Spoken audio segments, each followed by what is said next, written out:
C'est une véritable chasse à l'homme qui est engagée après l'évasion sanglante de George et Jennifer Hyatt du tribunal de Kingston dans le Tennessee. C'était ma 5e tentative d'évasion. Cette fois, j'étais aidé par Jennifer, ma femme, infirmière de prison.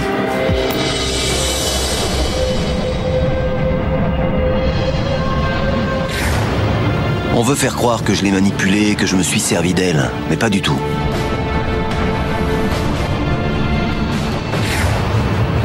Quand j'ai connu George, je me suis mis des œillères.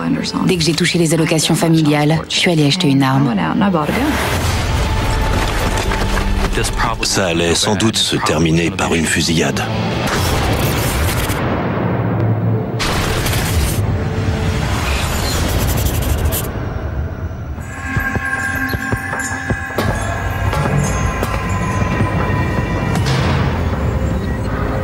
Je purgeais une peine de 35 ans de prison pour vol et agression.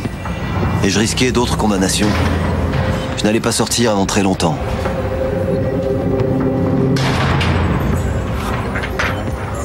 J'avais la belle vie en prison. J'étais à la tête d'un gang. Yo, Bray, il paraît que tu dois du fric à Junior, c'est vrai? Dans les prisons du Tennessee, les gangs sont puissants. J'avais mon propre réseau de drogue. Va falloir régler ça, Bray. Ouais, je m'en occupe. Ok. Et j'étais dans les bonnes grâces du personnel de prison. Salut Robert, ça va? Je travaillais à l'infirmerie, je les connaissais tous personnellement. On était comme une famille. Salut Gray, ça va mon frère? George a beaucoup de bagou. Il connaît le système et sait comment le manipuler pour le tourner à son avantage. J'avais rendez-vous au tribunal avec mon avocat pour discuter de mon procès éventuel. Je suis donc emmené là-bas.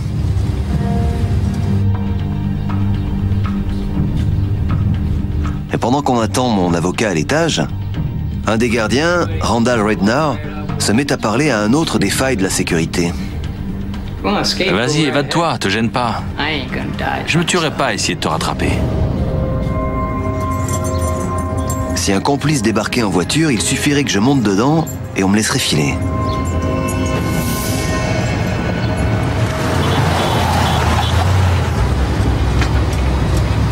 Mais j'avais déjà été en cavale, et c'est pas une vie.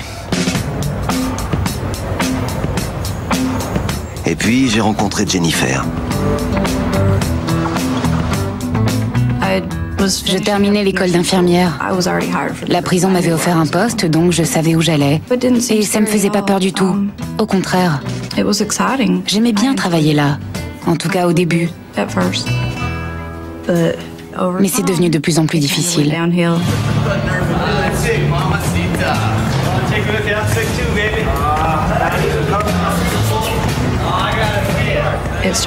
On a touché le fond quand les détenus ont commencé à s'exhiber devant moi.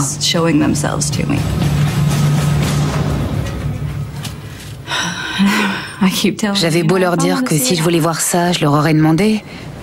Au bout d'un moment, le brigadier Smith a décidé qu'il fallait me protéger. Jennifer? Oui? Voici George. Comme vous avez eu des soucis avec certains détenus, George veillera sur vous. J'ai toujours été attirée par les voyous. Et George était l'un des chefs des gangsters Disciples. Je serai dans les parages en cas de besoin. Compris? C'est quelqu'un d'intelligent, de très observateur. Et selon moi, il ne faut pas croire un mot de ce qu'il dit.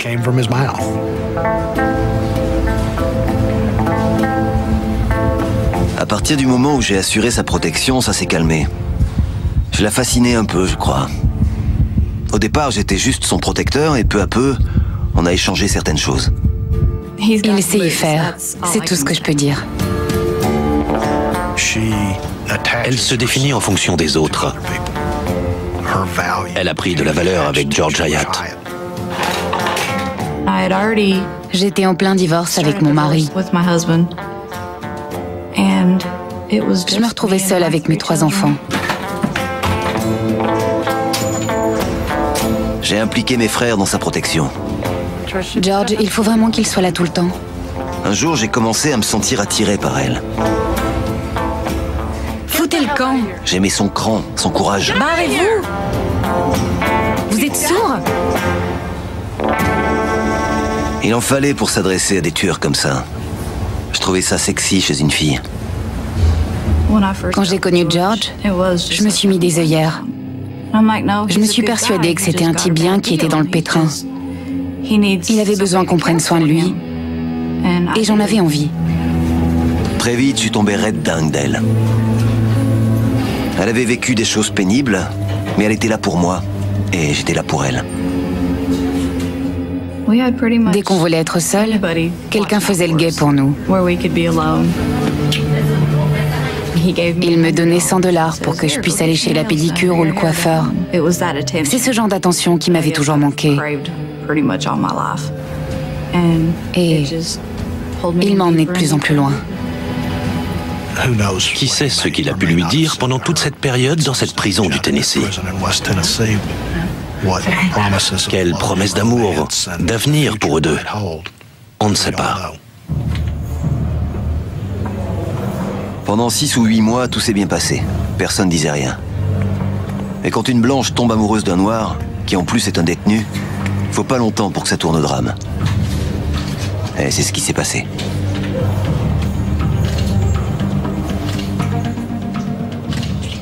Un jour, je lui ai apporté des crevettes. Un agent m'a vu les lui donner. Et il a fait un signalement contre moi. Je dois vous licencier. J'ai trouvé ça injuste. Je suis virée pour avoir apporté des crevettes?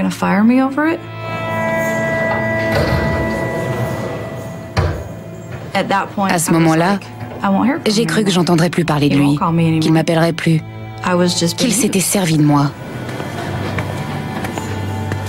J'étais de retour à la case départ. J'avais plus personne. Personne qui m'aimait, qui soit là pour moi. Je n'ai pas pu...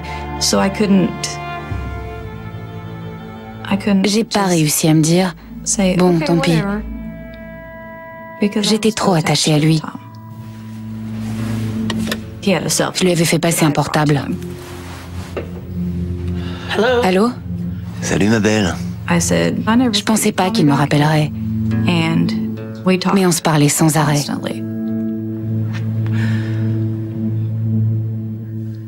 Il m'a demandé de l'épouser. Je vous déclare mari et femme.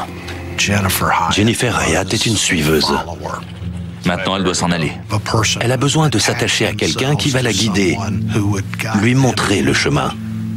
Et ici, c'est un détenu de longue peine. Je lui ai dit que j'avais jamais été marié, que c'était la seule et unique fois que j'allais me marier. Et il fallait que ça marche entre nous. Salut. C'était un samedi. Tu vas bien? On nous a laissé 1 heure tous les deux. On a discuté d'évasion. Elle voulait absolument tenter le coup. Mais pour moi, il fallait réfléchir. Il y avait des enfants en jeu.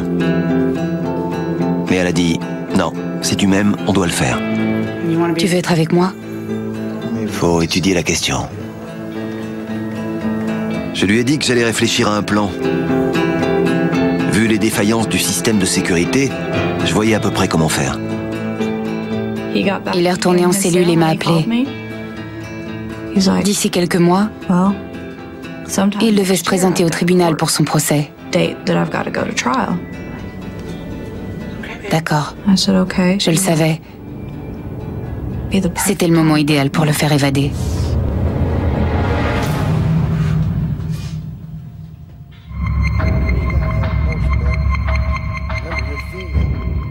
On a parlé de l'évasion 1 an avant. On avait 1 an l'un sans l'autre. Mais il fallait que j'aie le temps de chercher une voiture, de faire des économies, de trouver un pistolet. Il m'a donné toute une liste de choses à faire. J'ai envoyé mes enfants chez leur père. Je lui ai dit que c'était pour les vacances d'été. Dès que j'ai touché les allocations familiales, je suis allée acheter une arme. Je vais à la chasse. Je sais me servir d'un fusil ou d'une carabine, mais j'avais jamais eu de pistolet. C'est combien? $300. J'ai pris l'arme et des munitions.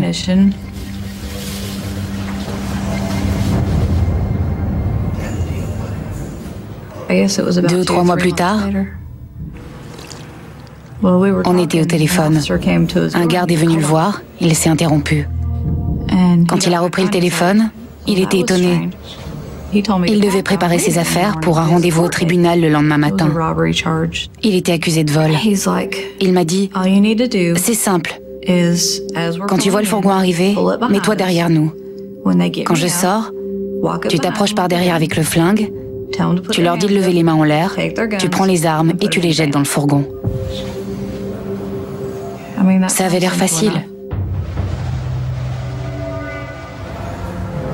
Le matin de mon audition au tribunal, je ne sais pas qui va m'escorter.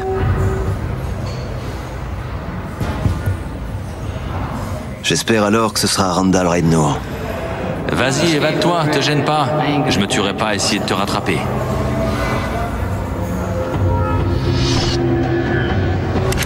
Je prie pour que ce soit pas les gardes habituels. Porky Harris et Cotton Morgan. Des mecs droits, qui sont aussi d'excellents tireurs. Eux, ils me laisseront pas filer.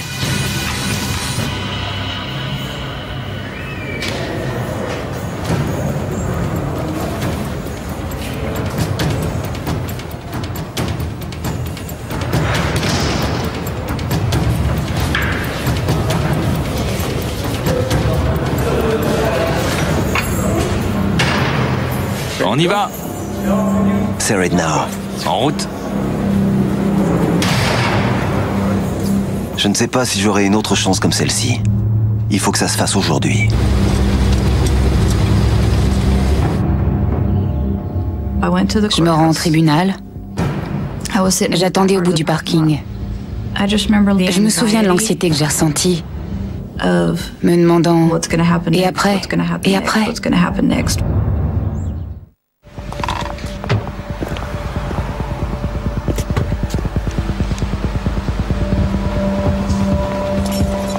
Je le vois sortir du fourgon. Je suis terrifiée.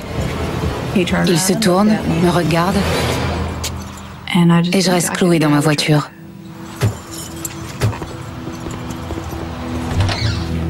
Entrez. À l'étage, on nous fait entrer dans un bureau. Asseyez-vous de l'autre côté de la table. Gardez les mains en évidence. Pas de contact physique. Salut. On est au premier étage du palais de justice, et je répète, c'est le moment parfait.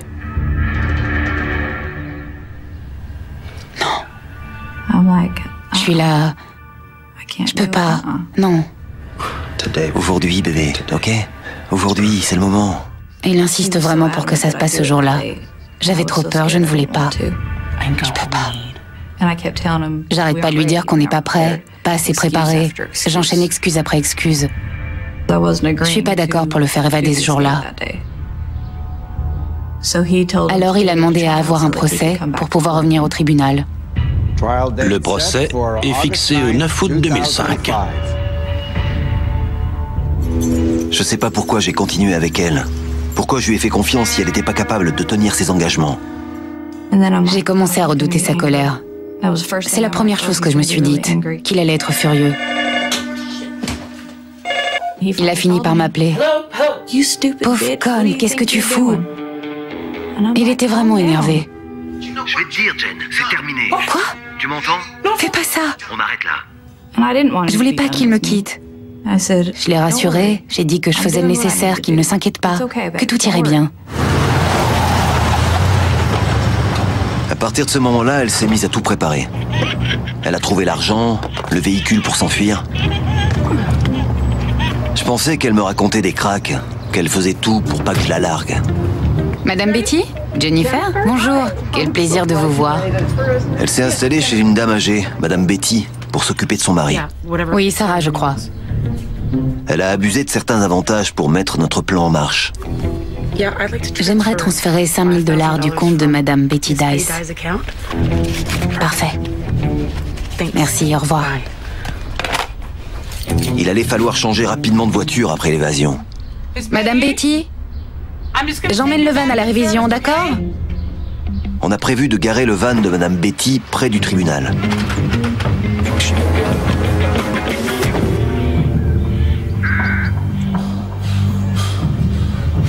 Il restait 2 jours avant le début de mon procès. J'étais à bout de nerfs, incapable de dormir. Impossible de savoir qui m'escorterait au tribunal. J'espérais que ce serait Rednar. Si c'était Cotton, c'était le bain de sang assuré.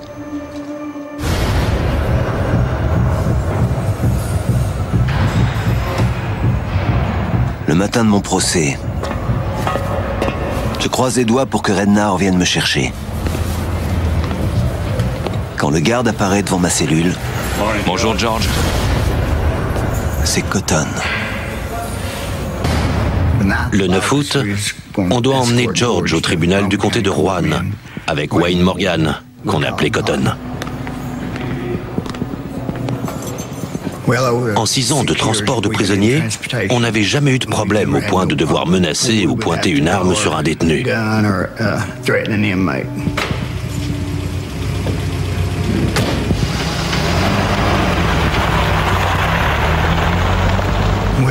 En route pour le palais de justice, George bavarde avec nous. C'est sans doute son procès qui le rend aussi nerveux. Il y aura des gens que tu connais? Ouais. C'est assez normal quand on va se présenter au tribunal. On ne sait pas ce que ça va donner. Il y a trop de risques que ça se finisse mal. Si je me fais tuer, tant pis. Mais il n'est pas question de mettre d'autres gens en danger. On arrive au palais de justice vers 8h20. On y est. Je vais au tribunal. Je l'attends dans ma voiture.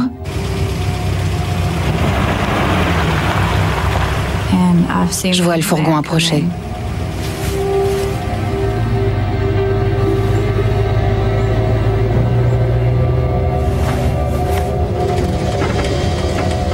On a prévu que Jen vienne vers nous dès notre entrée au parking.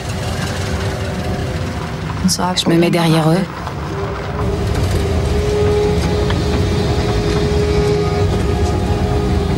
J'ai le cerveau en pleine ébullition. J'ai de plus en plus de doutes sur cette opération.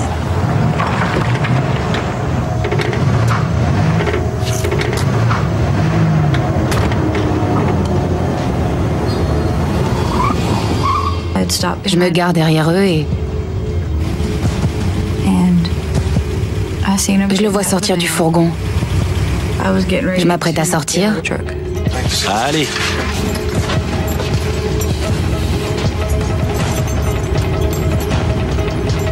C'était trop risqué. Là, je lui fais signe de la tête. Je comprends pas. Il recule maintenant? Il vaut mieux laisser tomber. Trouver une autre solution. Il décide de tout annuler.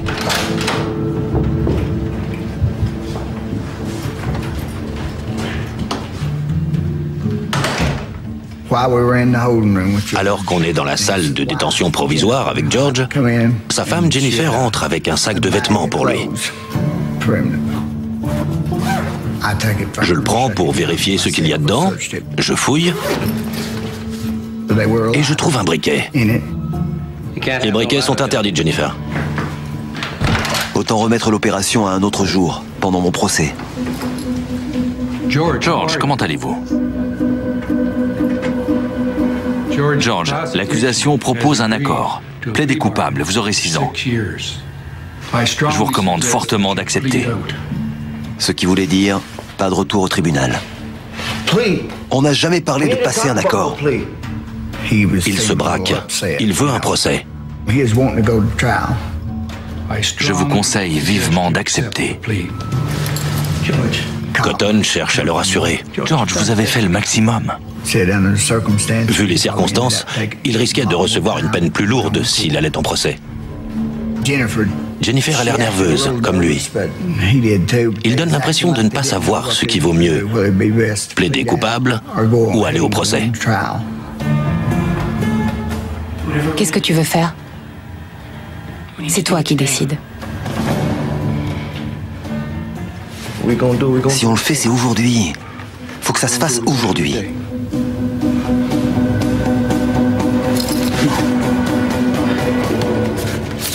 J'accepte l'accord, sachant qu'aujourd'hui serait donc la dernière chance de m'évader.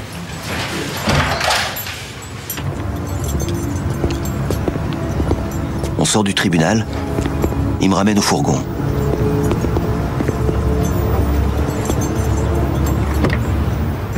Pour le faire monter dans le véhicule, je dois le tenir fermement. La voyant pas, je lève la tête. En montant dans le camion, il jette un œil par-dessus la portière. D'où je suis, je ne vois pas ce qui se passe. Et la voilà. Je sors. Je contourne le fourgon. Je passe derrière Cotton. Et... je sais pas quoi dire. Je suis là, le pistolet en main. Hey, Cotton! Cotton se dirige vers elle. Il marche vers elle et je dis... Stop! Elle va tirer! Elle va tirer! Arrêtez! Je suis paralysée. Il attrape le canon du pistolet. J'ai peur.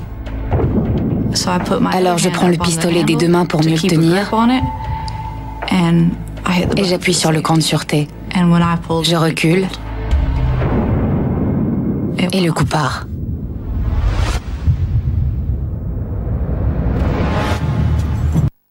Tout ce que George et Jennifer disent maintenant, ce sont des mensonges. J'ai aucun doute. Je sais exactement ce qu'il a dit. Tire! Tire-lui dessus! Il crie « tire ». C'est là que Cotton et moi on se retourne et on voit Jennifer. Elle est déjà en position pour tirer. Elle nous vise avec son pistolet.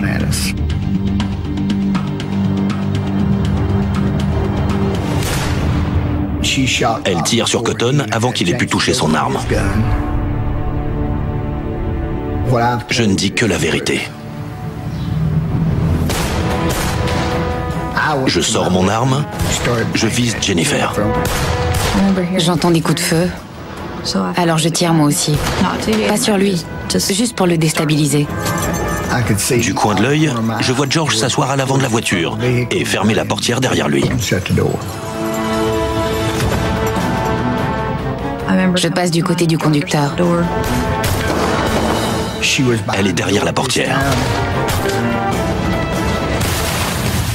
Je tire dans la vitre qui vole en éclats. Mon arme est vide. Je préviens Cotton que j'ai besoin de son arme. Et je la prends. J'entends des coups de feu. Une balle traverse le pare-brise arrière et m'érafle la joue. Si je continue à tirer, je peux blesser un innocent.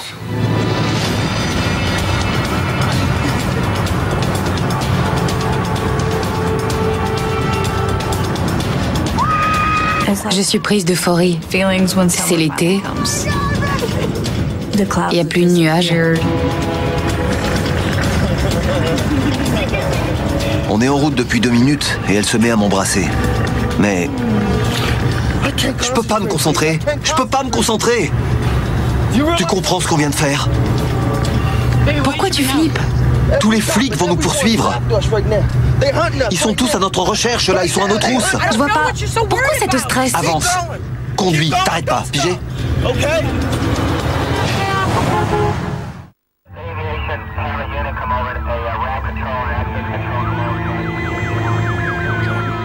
Je retourne voir Cotton, qui est allongé par terre. Reste éveillé. Les secours arrivent. Ça fait mal de voir quelqu'un dont on est proche se faire tirer dessus. Je me demande ce que j'aurais pu faire pour que ça ne se passe pas comme ça. Pourquoi c'est lui et pas moi? Cotton était beaucoup plus chaleureux avec elle et George que moi. Elle aurait pu me tirer dessus d'abord, au lieu de lui. On a prévu 2 véhicules. On arrive au van. Je me gare.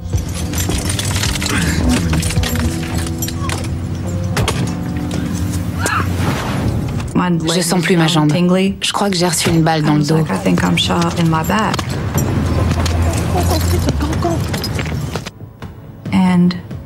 Il y a du sang partout. Je m'assieds à l'arrière pour essayer d'arrêter les saignements. Il prend le volant. Les menottes sont mal réglées. Je libère mes mains, mais j'ai encore mes chaînes aux pieds. Et on repart. Dès qu'on est prévenu de l'évasion, on envoie les enquêteurs. Une fois sur place, je rencontre le chef Washam. Bonjour. On dirait bien que c'est le véhicule. Il y a du sang à l'intérieur de la voiture. Elle est blessée dans le dos, à la fesse ou à la hanche.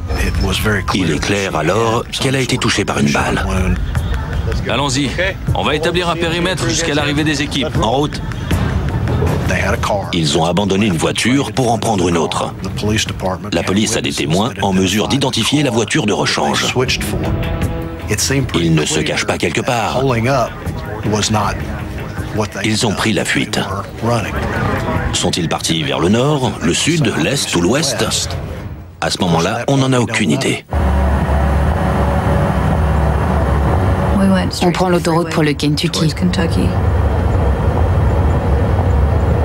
Je réfléchis tout en conduisant. C'est grave. Elle a la jambe en sang.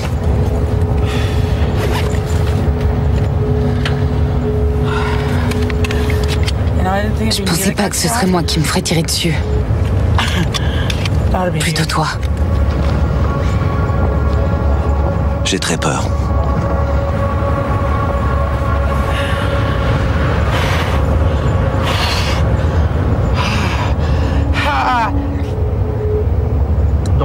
Me fais pas ça, bébé. Meurs pas.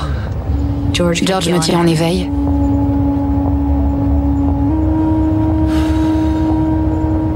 Mais je suis dans le brouillard tout ce temps-là.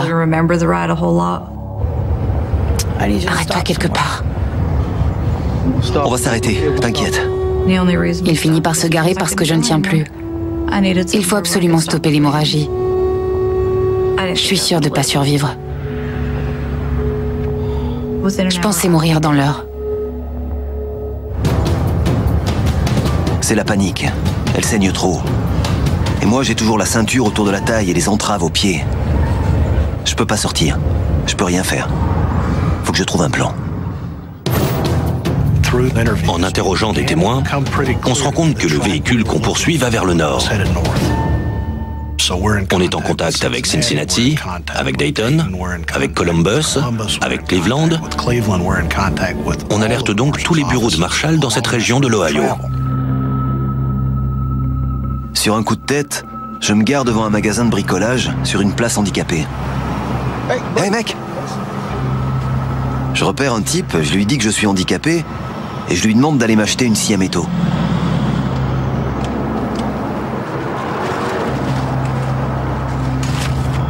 Merci.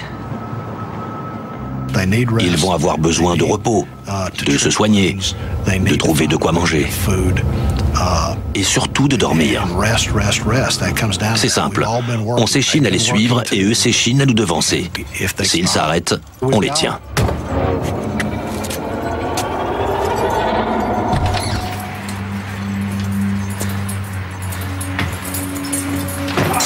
Je dois me nettoyer un peu pour savoir où j'ai été touchée.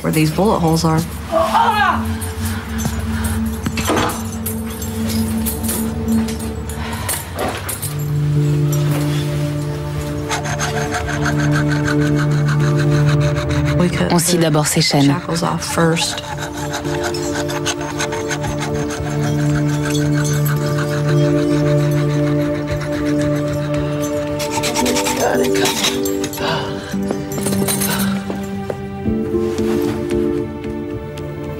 Je me sens enfin libre. Il faut qu'on envisage la possibilité qu'il s'est servi d'elle pour s'échapper et qu'il peut l'abandonner pour continuer sa route seul. Je sors prendre l'air devant la porte. Ça y est, je suis libre. Incroyable. J'ai $6 000 et une bagnole.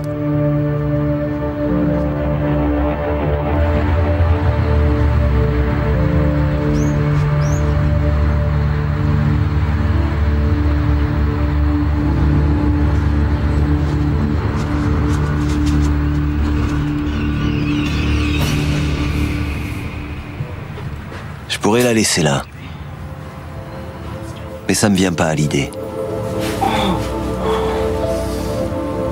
Si je suis libre, c'est avec elle.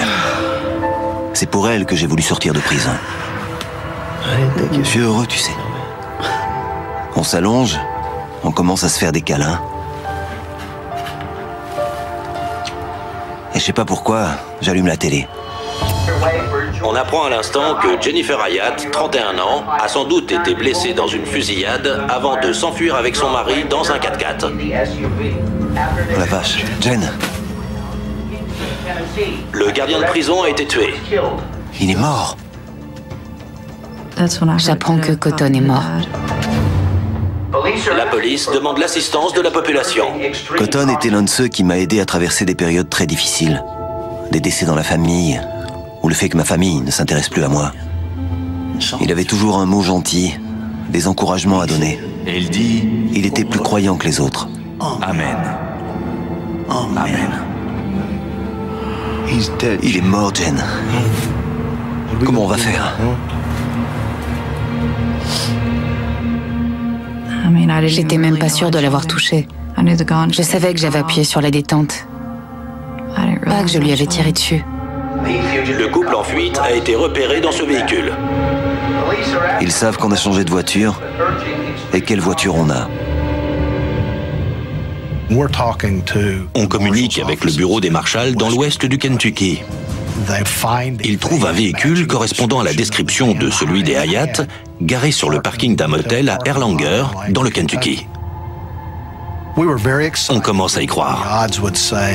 Il y a toutes les chances, a priori, pour qu'on les arrête à cet endroit-là. Il faut qu'on s'en aille. Qu'on s'éloigne le plus possible de cette bagnole.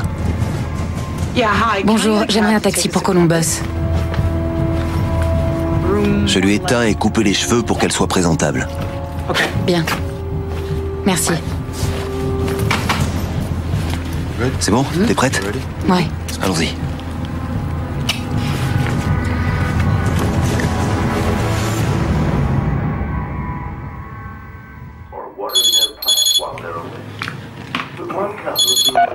Un copain me téléphone. Salut, ça va? Il a une petite compagnie de taxi. Il me propose d'aller jusqu'à Columbus pour $200 et j'accepte, oui. C'était une grosse course pour un taxi. On m'a dit chambre 111 à l'Econo Lodge d'Erlanger. On a prévenu tout le monde.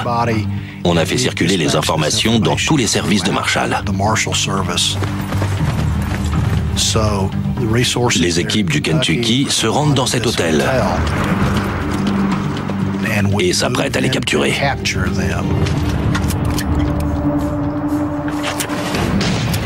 George et Jennifer Hayat ont prouvé qu'ils étaient prêts à utiliser la violence et des moyens radicaux pour arriver à leur fin.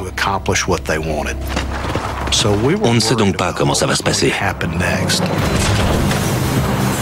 Go, go, go, go, go! Allez, allez! En avant, allez! Vérifiez la salle de bain.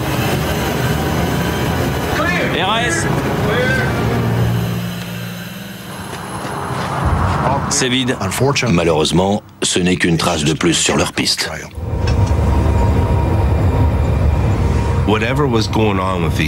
Ils ont l'air d'avoir besoin de se changer les idées. Et je suis du genre bavard. Ça, c'est sûr. Qu'est-ce qui vous attend à Columbus? On va à un congrès commercial. Quand j'apprends qu'ils sont vendeurs dans la vie, je me dis « Oh non, je vais avoir droit au blabla. » Bon, on y est. Je vous dépose devant. On arrive à l'hôtel. Jennifer demande si je peux l'aider à faire le check-in. Je m'attends à ce que ce soit pour porter ses bagages. Mais non, c'est pour avoir une chambre. Ils ont perdu leurs pièces d'identité. Bonjour, je voudrais une chambre. Elle m'a donné de l'argent pour 2 ou 3 nuits d'hôtel. Merci, bon séjour. Merci. Je leur ai pris une chambre à l'hôtel.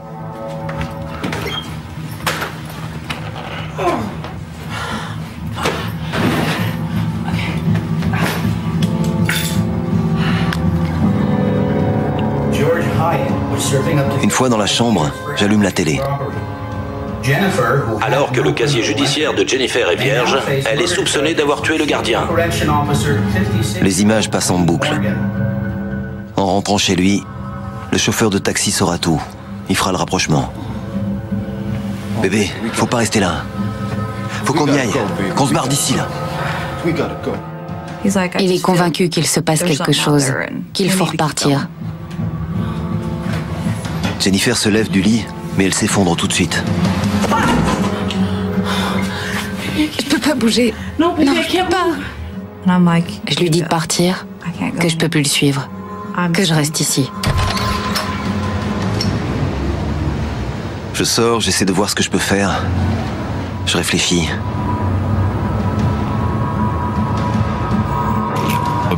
Vers 20h30,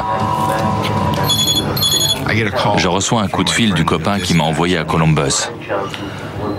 Ouais, allô? Il me demande si le type était noir, mince, et si elle était blanche de carrure moyenne. Je réponds oui, mais comment tu le sais? Et il me dit d'appeler la police sur le champ. Quoi? Tu viens d'emmener les fugitifs du Tennessee à Columbus, dans l'Ohio. Attends.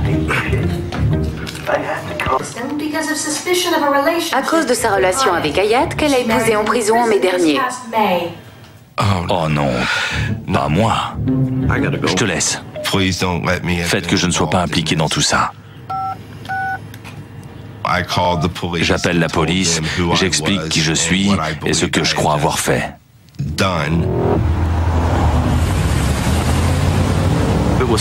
Il est peu après 20h. Je reçois un coup de téléphone. Une fois sur le parking de l'hôtel, je me gare et je surveille les abords dans ma voiture. Je sais que Jennifer et George sont sans doute en pleine paranoïa. Je m'inquiète du fait qu'ils pourraient aussi faire leur propre surveillance. Je me place hors site pour essayer de voir si quelqu'un les a repérés.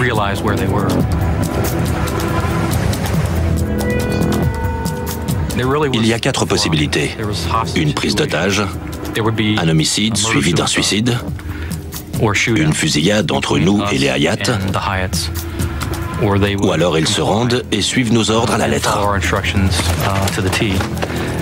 Les chances sont minces. 1 sur 4 que tout ça finisse sans encombre et qu'il n'y ait pas de blessés. Ça allait sans doute se terminer par une fusillade.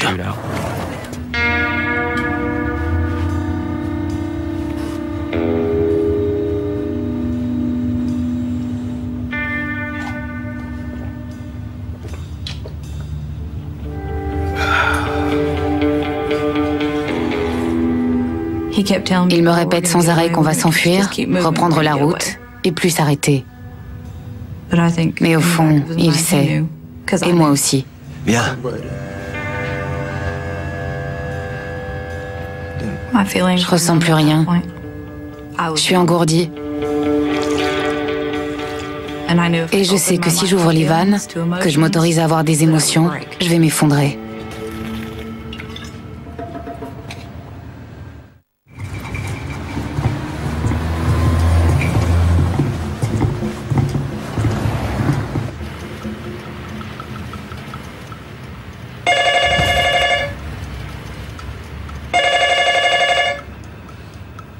Je la regarde. Tu sais l'heure qu'il est? Allô? Jennifer? Je comprends pas. J'ai pas donné mon nom. Ici Nikki Ralston. J'appartiens au service des marshals. Prenez George avec vous, il est là, n'est-ce pas? Sortez de la chambre avec George, tous les deux, les mains en l'air. Faites exactement ce que l'on vous ordonnera de faire. Ne raccrochez pas, posez juste le combiné.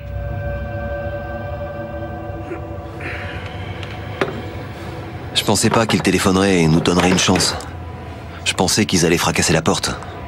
À partir de là, on devait prendre une décision.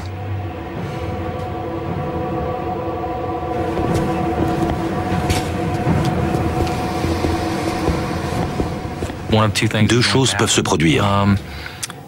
Soit ils se battent, soit ils s'enfuient. Et ils ont prouvé qu'ils pouvaient se battre. Si ça doit être violent, c'est selon nos règles. Il vaut mieux que ça ait lieu à la porte ou dehors. On demande à Jennifer d'ouvrir la porte et de marcher en arrière dans la direction de notre voie. Elle sort, elle sort. Retournez-vous, suivez ma voie, levez bien les mains, tranquille, doucement. J'ai ressenti, je ne sais pas si c'est du soulagement, mais je ne redoutais plus ce qui allait se passer ensuite. Levez les mains en l'air qu'on les voit bien. Je m'attendais à quelqu'un de terrible, de mauvais. Mais autant que je sache, ce n'est pas son cas. Les agents d'intervention ont leurs armes pointées vers l'intérieur de la chambre. Je suis certain alors qu'il est armé.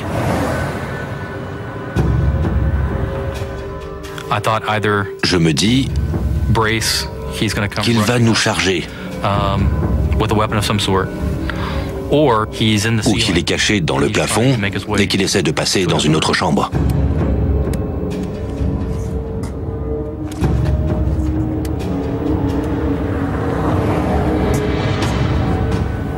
On demande encore et encore à George de sortir. Il ne répond pas et on n'arrive pas à le voir.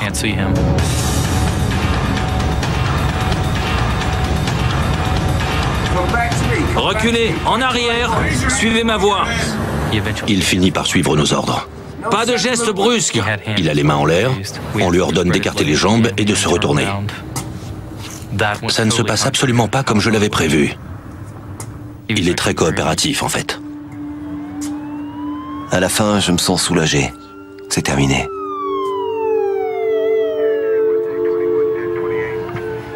Je suis sous la garde de Bolen. Je commence à me détendre.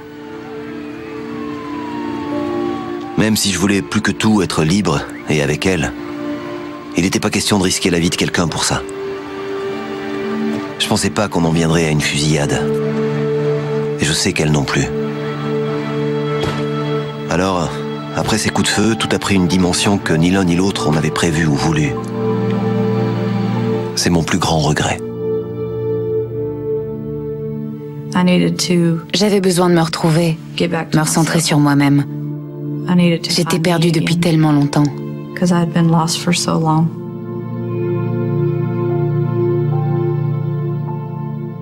Quand j'y pense, j'ai toujours eu l'attention que je recherchais. Mais je le voyais pas. Je crois que j'ai enfin ouvert les yeux. Je m'en remets plus à un homme pour subvenir à mes besoins. Je me suis tournée vers ma famille. Quand je regarde mes enfants, je vois ce que je leur ai fait endurer. En essayant de faire le bonheur d'un homme. Je les ai ignorés. Encore aujourd'hui, ils m'aiment quand même. Malgré tout ce que je leur ai fait vivre.